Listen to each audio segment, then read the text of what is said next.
Good morning, students. Today we are discuss about the introduction of chemical reaction and equations.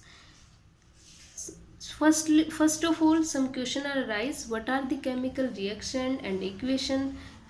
Chemical reaction क्या होती है? Chemical equation क्या होती है? Then what are the difference between the chemical reaction and equation की क्या दोनों में क्या डिफरेंस होता है, केमिकल रिएक्शन केमिकल इक्वेशन कैसे डिफरेंट होती है एक आपस में. तो first of all what are the chemical reaction. Chemical reaction क्या होती है? Chemical reaction are the process in which new substance with new properties are formed. कहना क्या चाहता है केमिकल रिएक्शन कि दो कंपाउंड या मॉलिक्यूल मिलके एक मेरे को प्रोडक्ट देगा और जो प्रोडक्ट की प्रॉपर्टीज डिफरेंट होगी किससे? रिएक्टेंट से. तो इसको हम एग्जांपल से और अच्छी तरह से समझेंगे. कैसे? जैसे A प्लस बी मिलता है क्या मेरे को रिएक्शन के बाद? C plus D. तो यहाँ पे ये कहना चाह रहा है कि जो C प्लस डी जो प्रॉपर्टी शो करेंगे वो प्रॉपर्टी डिफरेंट होगी किससे? A और B से. यहाँ पे A और B क्या है? मेरा रिएक्टेंट और C प्लस डी मेरा क्या है? प्रोडक्ट. इसको हम बाद में डिस्कस करेंगे कि what are the products, what are the reactant. यहाँ पे सिंपली मेरे को ये समझना है कि रिएक्शन होने के बाद जो मेरे को मिलता है सब्सटेंस, जो न्यू सब्सटेंस मिलता है उसकी प्रॉपर्टीज डिफरेंट होती है किससे? जो मेरा इनिशियल कंडीशन में जो मेरे पास सब्सटेंस था उससे उसकी प्रॉपर्टी डिफरेंट होती है. जो प्रोडक्ट मिलता है उसकी प्रॉपर्टी डिफरेंट होगी रिएक्टेंट से. यही तो हम केमिकल रिएक्शन में पढ़ रहे हैं कि chemical reaction are the process in which new substance, जो न्यू सब्सटेंस बनता है उसकी प्रॉपर्टी क्या होगी? अलग होगी. जो मेरे पास रिएक्टेंट था उससे उसकी प्रॉपर्टीज डिफरेंट होगी. ओके. देन नेक्स्ट आता है what are the chemical equation. कि केमिकल इक्वेशन क्या होती है? चैप्टर का नाम ही है केमिकल रिएक्शन एंड इक्वेशन. तो इनके बारे में हमें पता होना चाहिए कि रिएक्शन क्या होती है और इक्वेशन क्या होती है और दोनों में डिफरेंस क्या होता है. तो next what are the chemical equation. Chemical equation क्या बोलेंगे हम? The mathematical representation of chemical reaction with the help of symbol and formulas. क्या कहना चाह रहा है कि मैथमेटिकल रिप्रेजेंटेशन होता है किसका? केमिकल रिएक्शन का. किसकी हेल्प से करेंगे उसका? सिंबल और फॉर्मूला की हेल्प से. एग्जाम्पल देखेंगे यहाँ पे. अगर कोई भी एग्जाम्पल लिया है मैंने उसको केमिकल रिएक्शन की फॉर्म में लिखूंगी तो कैसे आएगा? When magnesium reacts with oxygen and gives to magnesium oxide. Okay. इसी को हम केमिकल इक्वेशन की फॉर्म में लिखेंगे तो कैसे लिखेंगे? Magnesium reacts with oxygen gives magnesium oxide. तो मैग्नीशियम को हम किससे डिनोट करते हैं? Mg. तो ये क्या हो गया? उसका सिंबल हो गया. तो यही तो पढ़ा था हमने कि केमिकल इक्वेशन कैसे लिखेंगे कि केमिकल रिएक्शन को ही सिंबल और फॉर्मूलाज की हेल्प से लिखेंगे. उसको हम बोलते हैं chemical equation. Okay. Other example, एक एग्जाम्पल और देख लेते हैं कि जिंक का ले लेते हैं. जैसे when zinc reacts with sulfuric acid gives zinc sulfate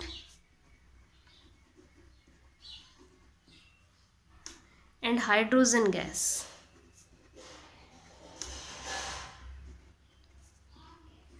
इसी को हम इक्वेशन की फॉर्म में लिखेंगे तो कैसे लिखेंगे? Zincs reacts with sulphuric acid H2SO4 gives क्या मिलेगा मेरे को? ZnSO4 plus H2. ठीक है. तो इनकी प्रॉपर्टीज डिफरेंट होगी किससे? इससे. जो प्रोडक्ट की जो प्रॉपर्टी होगी वो डिफरेंट होगी मेरी रिएक्टेंट से. और केमिकल रिएक्शन की फॉर्म में, लैंग्वेज की फॉर्म में लिखते हैं और इक्वेशन जब लिखते हैं तो फॉर्मूला और सिंबल की हेल्प से उसी को लिखते हैं. जैसे मैग्नीशियम का एग्जाम्पल हो गया, जिंक का एग्जाम्पल हो गया. दोनों का डिफरेंस समझ आ गया कि कैसे केमिकल रिएक्शन और केमिकल इक्वेशन में क्या डिफरेंस होगा. ओके. इससे आगे हम चलते हैं कि अभी हम डिस्कस कर बोल रहे थे कि रिएक्टेंट क्या होता है, प्रोडक्ट क्या. उसी को देखते हैं कि what are the reactant, what are the product. जब हम कोई केमिकल रिएक्शन लिखते हैं तो उसमें मेरे को मिलता है एक साइड रिएक्टेंट और प्रोडक्ट को सेपरेट आउट कैसे करते हैं? बीच में उनके बीच में एरो होता है. और रिएक्टेंट को मैं किस साइड लिखती हूँ? Left hand side. और प्रोडक्ट को किस साइड? Right hand side. ठीक है. रिएक्टेंट को लेफ्ट हैंड साइड और प्रोडक्ट को right hand side.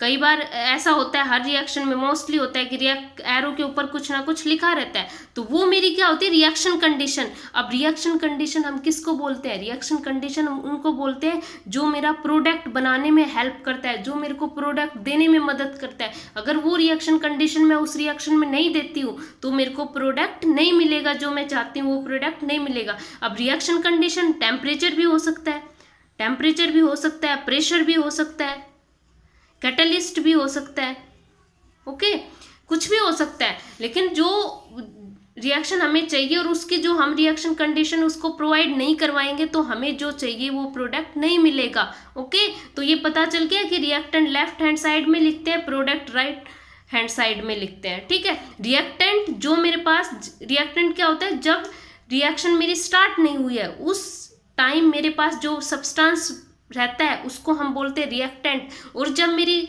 Reaction start होके कंप्लीट हो गई तो जब मेरे को न्यू सब्सटेंस जो मिलेगा उसको मैं बोलती हूँ प्रोडक्ट, ओके। जब मेरी रिएक्शन स्टार्ट नहीं हुई है उस टाइम पे जो सब्सटेंस कंपाउंड मेरे पास पड़ा है उसको मैं बोलती हूँ रिएक्टेंट। और जब रिएक्शन कंप्लीट हो गई है और उस टाइम पे मेरे पास जो न्यू सब्सटेंस मिला है उसको मैं बोलूँगी प्रोडक्ट, ओके। अब हम रिएक्शन कंडीशन को देखेंगे कि वो टेम्परेचर भी होगी, प्रेशर भी होगी, कैटलिस्ट कुछ भी हो सकता है, ठीक है। तो कैटलिस्ट, टेम्परेचर तो पता है हमें, प्रेशर का भी पता रहता है। कैटलिस्ट क्या होता है, जैसे एग्जाम्पल देखेंगे कि C2H4 + H2 गिव्स C2H6। यहाँ पे जो निकल पैलेडियम है ये किसकी तरह बिहेव कर रहे हैं, कैटलिस्ट की तरह बिहेव करे। कैटलिस्ट का मेन रोल क्या होता है कि वो रिएक्शन की रेट को इंक्रीज करता है, रिएक्शन को रेट को इंक्रीज करती है। वो रिएक्शन में पार्टिसिपेट करती है लेकिन बाद में ना तो वो ये है नहीं कि प्रोडक्ट में मिल जाएगी, वो बाद में कैटलिस्ट के फॉर्म में ही बाहर आता है, ठीक है। तो यहाँ पे जो निकल पैलेडियम है वो मेरे एक कैटलिस्ट की तरह काम करता है। कैटलिस्ट का मेन रोल यही होता है कि वो रिएक्शन को इनिशिएट करता है या रिएक्शन का रेट स्लो है तो उसको इंक्रीज करता है, ओके। ये होता है। जैसे अगली एग्जाम्पल देखें, calcium carbonate gives calcium oxide and carbon dioxide. यहाँ पे क्या होता है कि भाई बहुत बार देखा है कि रिएक्शन के एरो के ऊपर ये डेल्टा लिखा रहता है, तो डेल्टा का मीनिंग क्या होता है, ऐसे तो पता है हीट है, लेकिन ये कहना क्या चाह रहा है, हम हीट को ऐसे क्यों नहीं लिखते 273 कैलोरी समथिंग कुछ भी लिख दे, टेम्परेचर की फॉर्म में लिख दे यहाँ पे, लेकिन ऐसा नहीं लिखते। डेल्टा का मतलब ये होता है कि यहाँ पे मेरे को हीट कोई स्पेसिफिक अमाउंट नहीं दे रखी कि इतना टेम्परेचर लेना है, इतनी हीट लेनी है, वो स्पेसिफिक अमाउंट इनने हमें बता नहीं रखी, कितनी भी यूज हो सकती है। तो डेल्टा का अमाउंट है कि specific amount of heat does not fix, कि जो स्पेसिफिक अमाउंट है हीट की वो मेरी फिक्स नहीं है, तो हम क्या लिखते हैं, डेल्टा लिखते हैं, ठीक है। जितनी रिक्वायर होगी उतनी हीट हम इसी रिएक्शन में यूज करेंगे। तो ये कैल्शियम कार्बोनेट डिकम्पोज होगा, जब हम उसको हीटिंग देंगे तो क्या मिलेगा मेरे को, calcium oxide and carbon dioxide. अब यहाँ पे हम पता चल गया कि कैटलिस्ट क्या होता है, कैटलिस्ट का रिएक्शन में क्या रोल प्ले होता है, ओके। अब आगे आता है केमिकल रिएक्शन। हमारे डेली लाइफ में भी देखें तो बहुत सारे एग्जाम्पल है डेली लाइफ। जैसे कुछ एग्जाम्पल दे हम, जैसे बर्निंग ऑफ कैंडल, जो कैंडल बर्न होता है वो भी एक केमिकल रिएक्शन ही तो हो रहा है। कुकिंग ऑफ फूड वो भी एक केमिकल रिएक्शन है। बहुत सारे एग्जाम्पल है हमारी डेली लाइफ में। Formation of curd from milk, जो दूध से दही बनता है वो भी एक केमिकल रिएक्शन है। रस्टिंग ऑफ आयरन, बहुत सारे एग्जाम्पल है, कुछ भी ले सकते हैं हमारी डेली लाइफ में एग्जाम्पल है। जैसे रस्टिंग ऑफ आयरन कुछ भी ले सकते हैं। कुकिंग ऑफ फूड, बहुत सारे एग्जाम्पल है। कुकिंग ऑफ फूड ये आपको बुक में इजीली से मिल जाएंगे एग्जाम्पल। ये सारे एग्जाम्पल किसके थे, केमिकल रिएक्शन के। अब आगे चलते हैं कि भाई हमें कैसे पता चलेगा कि केमिकल रिएक्शन, कैसे पता चलेगा कि केमिकल रिएक्शन हो रही है नहीं हो रही, कैसे पता चलेगा कि इसी की हम कुछ कैरेक्टरिस्टिक पढ़ेंगे केमिकल रिएक्शन की। तो फर्स्ट ऑफ ऑल आता है evolution of gas. Evolution of gas होता क्या है, इवोल्यूशन का मतलब होता क्या है, इवोल्यूशन का मतलब यही होता है रिलीज। जब मेरी केमिकल रिएक्शन होगी तो उसमें से गैस रिलीज होगी, रिलीज मतलब गैस निकलेगी, तो वही फर्स्ट कैरेक्टरिस्टिक यही आते हैं इवोल्यूशन ऑफ गैस। एग्जाम्पल देखेंगे, sodium carbonate reacts with hydrochloric acid gives carbon dioxide gas and sodium chloride and water। ठीक है। यहाँ पे हमने तो हमें बस सिंपल ये देखना है कि इवोल्यूशन ऑफ गैस, कि जब मेरी रिएक्शन हो रही है तो गैस रिलीज हो रही है या नहीं हो रही है। तो यहाँ पे CO2 एक गैस है, कार्बन डाइऑक्साइड गैस, तो प्रोडक्ट में मेरे को क्या गैस मिल रही है, तो मतलब क्या कहना चाह रहे हैं हम, यहाँ पे गैस रिलीज हो रही है। ठीक है, ऐसे देखने से पता नहीं चलेगा कि मैंने सोडियम कार्बोनेट को मिक्स कर दिया HCl हाइड्रोक्लोरिक एसिड में और मेरे को प्रोडक्ट मिल गया तो मैं बता दूं क्या कार्बन डाइऑक्साइड गैस रिलीज हो रही है। नहीं, इसका भी पर्टिकुलर टेस्ट होता है। ऐसे देखने से हम नहीं बता सकते कि इसमें कौन सी गैस रिलीज हो रही है। ये हम टेस्ट के बेस पे बताएंगे कौन सी गैस रिलीज हो रही है, लेकिन तुम्हारे काम का अभी नहीं है कि कौन सा टेस्ट किस गैस के लिए, वो आगे डिस्कस करते हैं, आगे स्टडी करते हैं। सिर्फ यही समझना है कि गैस रिलीज हो रही है। तो एग्जाम्पल ये देंगे, अगला एग्जाम्पल है zinc reacts with hydrosulphate sulphuric acid give zinc sulphate and hydrogen gas. यहाँ पे H2 एक गैस की तरह काम कर रही है। तो जब मेरी रिएक्शन होती है जिंक H2SO4 के साथ तो जिंक सल्फेट मिलता है और हाइड्रोजन गैस मिलती है। तो ये भी किसका एग्जाम्पल है, इवोल्यूशन ऑफ गैस। यहाँ पे भी क्या हो रहा है, प्रोडक्ट फॉर्म में गैस रिलीज हो रही है। ओके, तो ये इवोल्यूशन ऑफ गैस का एग्जाम्पल है, समझ आ गया। इवोल्यूशन का मतलब होता है रिलीज। तो सेकंड कैरेक्टरिस्टिक आती है फॉर्मेशन ऑफ प्रेसिपिटेट। तो प्रेसिपिटेट का मतलब क्या होता है, क्या पढ़ते हो, प्रेसिपिटेट होता क्या है, तो कैसे बनता है, फॉर्मेशन कैसे होती है। A precipitate is a solid product which separate out from the solution during a chemical reaction. क्या बोला है कि जब मेरी केमिकल रिएक्शन होती है, जब मैं A+B, एग्जाम्पल देखें सिंपल, A+B को रिएक्ट करती हूँ C+D, रिएक्शन तो हो गई, लेकिन कई बार क्या होता है कि रिएक्शन सॉल्यूशन मिक्स होने के बाद मेरे को सॉल्यूशन मिलता है और उस सॉल्यूशन में नीचे कुछ जम जाता है, कुछ सॉलिड पार्टिकल नीचे जम जाते हैं। ऊपर सॉल्यूशन है लेकिन नीचे जो जम जाते हैं, तो इसी को हम क्या कहते हैं, ठीक है ना, मिक्स करने के बाद जो नीचे जम जाता है, नीचे सेपरेट आउट हो जाता है सॉल्यूशन से। ये इम्प्योरिटी भी हो सकती है या कुछ अलग कंपाउंड सॉलिड फॉर्म में भी कुछ बन गया भाई, रिएक्शन होने के बाद सॉलिड, वो तुम्हारे काम की बात नहीं है। तुम्हें बस ये समझना है कि प्रेसिपिटेट कैसे बनता है। तो सिंपल ऐसे बनेगा, जैसे सॉल्यूशन और नीचे सॉलिड पार्टिकल जम गया, उसको हम बोलेंगे PPT। इसको हम PPT भी बोलते हैं। प्रेसिपिटेट को इस शॉर्ट फॉर्म में क्या बोलते हैं, PPT। ऊपर सॉल्यूशन है, नीचे सेपरेट आउट हो गया। तो जो सॉलिड पार्ट नीचे सेपरेट आउट हो गया, अलग हो गया, जो मेरा लिक्विड पार्ट था ऊपर, ये मेरा क्या है, लिक्विड पार्ट, और ये मेरा क्या है, सॉलिड पार्ट। तो ये जो सॉलिड पार्ट लिक्विड पार्ट से अलग हो गया रिएक्शन होने के बाद, तो इस सॉलिड पार्ट को हम क्या बोलेंगे, प्रेसिपिटेट मतलब PPT बन गया। तो ऐसे ही बनता है फॉर्मेशन ऑफ PPT। ऐसे PPT बनने के बाद भी हम या क्या बोल देते हैं कि ये केमिकल रिएक्शन है, इसमें केमिकल रिएक्शन हुई है, ठीक है। तो इसको हम प्रेसिपिटेट बोलते हैं। पता चल गया कि प्रेसिपिटेशन की फॉर्मेशन कैसे होती है, PPT कैसे बनते हैं रिएक्शन में, ठीक है। अब इसी के एग्जाम्पल ले, जैसे sulphuric acid reacts with barium chloride, ठीक है। Sulphuric acid reacts with barium chloride give barium sulphate and hydrochloric acid. अब यहाँ पे मेरी रिएक्शन किसके बीच में हुई है, सल्फ्यूरिक एसिड और बेरियम क्लोराइड। क्या मिलता है मेरे को, बेरियम सल्फेट और हाइड्रोक्लोरिक एसिड। ये तो लिक्विड फॉर्म में होगा, लेकिन जो बेरियम सल्फेट है, ये जब मेरा सॉल्यूशन बनेगा तो उसमें ये नीचे जम जाएगा। ये मेरे क्या, PPT फॉर्मेशन हो गई, प्रेसिपिटेशन फॉर्मेशन हो गई। और किस कलर की फॉर्मेशन हुई है, व्हाइट कलर की PPT बनी है, ठीक है। जब सल्फ्यूरिक बेरियम क्लोराइड को रिएक्ट करवाएंगे तो ये मिलेगा, बेरियम सल्फेट की किस कलर की PPT बनती है, व्हाइट कलर की। तो यही तो हम समझ रहे हैं कि फॉर्मेशन ऑफ PPT कैसे बनती है। तो रिएक्शन होने के बाद ये PPT बन गई, इसको भी हम क्या बोलेंगे, ये केमिकल रिएक्शन हो रही है। जैसे ऐसे ही एक एग्जाम्पल और ले लेते हैं, जैसे potassium iodide reacts with lead nitrate, ठीक है, लेड NO3 लेड नाइट्रेट्स। तो इसमें मेरे को क्या मिलेगा कि कैसे बनेगी रिएक्शन, कैसे होगी, इसमें lead iodide plus potassium nitrate, ठीक है। बैलेंस करेंगे तो क्या, बैलेंसिंग अगली क्लास में हम सीखेंगे कि रिएक्शन को बैलेंस कैसे करते हैं। यहाँ बस तुम्हें ये देखना है कि कैसे रिएक्शन हो रही है। बैलेंसिंग का अगली क्लास में देखेंगे, अभी बैलेंसिंग पे मत जाओ, ठीक है। तो यहाँ पे क्या किया, potassium iodide reacts with lead nitrates give lead iodide and potassium nitrate. तो यहाँ पे जो सॉल्यूशन बनेगा, जो प्रोडक्ट का सॉल्यूशन मिक्स करने के बाद इनका सॉल्यूशन बनेगा, तो ये क्या, इसकी क्या, लेड आयोडाइड एक पीपीटी बनाएगा, और वो पीपीटी कैसे कलर की होगी, येलो कलर की पीपीटी बनेगी। तो यहाँ पे भी पीपीटी फॉर्मेशन हो जाएगी और हम इसको बोलेंगे formation of PPT. Formation PPT हुई है तो यहाँ पे ये केमिकल रिएक्शन है। क्या, एक केमिकल रिएक्शन है। ओके, ये दोनों एग्जांपल फॉर्मेशन ऑफ प्रेसिपिटेशन का था, प्रेसिपिटेट का था। ठीक है, पीपीटी कैसे फॉर्मेशन होती है, समझ आ गया कि कैसे पता चलेगा हमें। तो थर्ड कैरेक्टरिस्टिक है केमिकल रिएक्शन की चेंज इन कलर।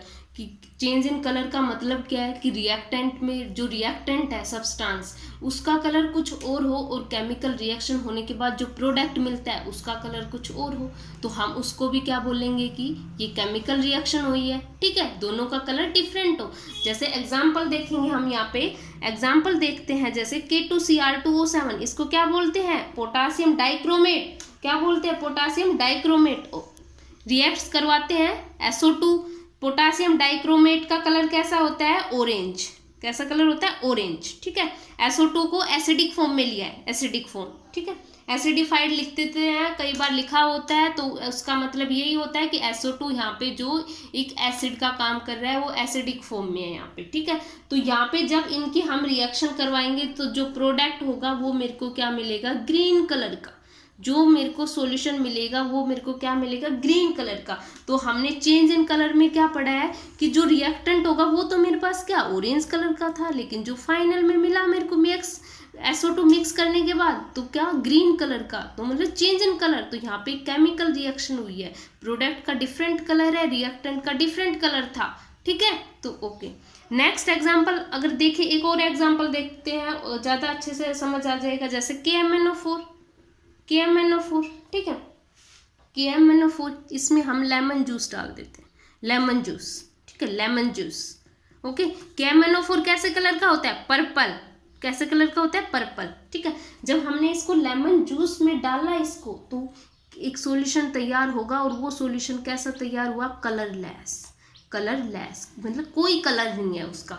तो पहले मेरे पास जो रिएक्टेंट था पर्पल था, और उसमें जब मैं जैसे ही मैंने लेमन जूस डाला और जो मेरे को सब प्रोडक्ट मिला वो मेरा क्या था, कलरलेस, मतलब उसका कोई कलर नहीं था। तो यहाँ पे भी एक केमिकल रिएक्शन हुई है, क्योंकि कलर चेंज हुआ है, और ये भी एक कैरेक्टरिस्टिक है, चेंज इन कलर। तो इसको भी हम क्या बोलेंगे, एक केमिकल रिएक्शन हुई है।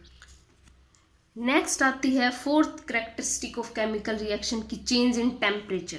चेंज इन टेम्परेचर, ठीक है, मतलब टेम्परेचर में चेंज हो, कि रिएक्टेंट का टेम्परेचर कुछ और हो और प्रोडक्ट का टेम्परेचर कुछ और हो। कई बार क्या होता है, जब मेरी रिएक्शन स्टार्ट होती है, जो इनिशियल में जो सब्सटेंस होते हैं वो बहुत ठंडे होते हैं, बहुत कूल, उसको हम हाथ लगा के, जैसे सॉल्यूशन ऐसे हाथ नहीं लगाएंगे, मिक्स कर दिए दोनों रिएक्टेंट को, और जो पहले अलग अलग रख रखा है, दोनों को मिक्स करने के बाद तो प्रोडक्ट बन जाएगा। जब पहले दोनों अलग अलग बिकर में रखे हैं, दोनों को हाथ लगाएंगे, कई बार क्या होता है, बहुत कूल होते हैं, ठंडे होते हैं, लेकिन जैसे ही मिक्स करते हैं प्रोडक्ट तैयार होता है तो वो बहुत गर्म होता है, हॉट होता है। तो टेम्परेचर का चेंज हुआ है ना, पहले ठंडे थे फिर गर्म हो गए, तो एक टाइप से केमिकल रिएक्शन हुई है। ऐसे ही एग्जाम्पल देखें हम इसका, calcium oxide reacts with water gives calcium hydroxide. ठीक है, इसको हम क्विक लाइन भी बोलते हैं। क्या बोलते हैं, क्विक लाइन। ठीक है, क्विक लाइन। ठीक है, इसको हम जब वाटर के साथ रिएक्ट करवाएंगे तो हमें लाइम वाटर, इसको हम बोलते हैं लाइम वाटर। ठीक है, कैल्शियम हाइड्रोक्साइड मिलेगा। तो क्या होता है, तो टेम्परेचर चेंज हुआ है, मतलब हीट रिलीज हुई है। ये बहुत क्या था, इस रिएक्शन में क्या हुआ, हीट रिलीज हुई है, हीट क्या रिलीज हुई है। कि पहले क्या था कि ठंडा था, लेकिन बाद में उसमें जैसे ही मिक्स किया हीटिंग हुई और वो गैस बाद में गर्म हो गया, तो एक टाइप से रिलीज हो रही है हीट, तो टेम्परेचर का चेंज हुआ है। जैसे एक एग्जाम्पल डेली लाइफ का एग्जाम्पल लेते हैं, जैसे हम व्हाइट वॉशिंग करते हैं घरों में, तो जो सफ़ेदी होती है उसको हम मटके के अंदर भिगोते हैं, जब वो सूखी रहती है तो ठंडी रहती है, ठीक है ना। जैसे ही वाटर ऐड करते हैं तो वो उबलना स्टार्ट होता है, तो वो प्रोडक्ट बन गया हमारा, और हीट मेरी रिलीज हो रही है, तो उसमें भी टेम्परेचर का चेंज हुआ है ना, पहले तो क्या था, कोल्ड था, बाद में हॉट हो गया, तो वो एक केमिकल रिएक्शन हुई है, तो वो भी एक केमिकल रिएक्शन का एग्जाम्पल है। और कौन सी करेक्टरिस्टिक शो कर रहा है, चेंज इन टेम्परेचर, क्योंकि टेम्परेचर का चेंज हुआ है ना, बाद में मिक्स करने के बाद वो उबलता है, बहुत ज्यादा हीटिंग निकलती है, हीट रिलीज होती है, तो ये किसका एग्जाम्पल है, हीट चेंज इन टेम्परेचर का, हीट रिलीज हो रही है। ऐसा नहीं है, पहले रिएक्टेंट जो होता है, पहले जो इनिशियल जो सब्सटेंस होता है वो गर्म भी हो सकते हैं, बाद में जो मिक्स करने के बाद मिलता है वो ठंडा भी हो सकता है, लेकिन टेम्परेचर का तो चेंज हो रहा है ना, पहले ठंडे थे फिर गर्म हो गए, वो तो चाहे पहले गर्म हो फिर ठंडे हो, लेकिन टेम्परेचर का चेंज यहाँ हो रहा है। अगर टेम्परेचर का चेंज हो रहा है तो एक केमिकल रिएक्शन है, ठीक है ना। नेक्स्ट करेक्टरिस्टिक और लास्ट भी है चेंज इन स्टेट।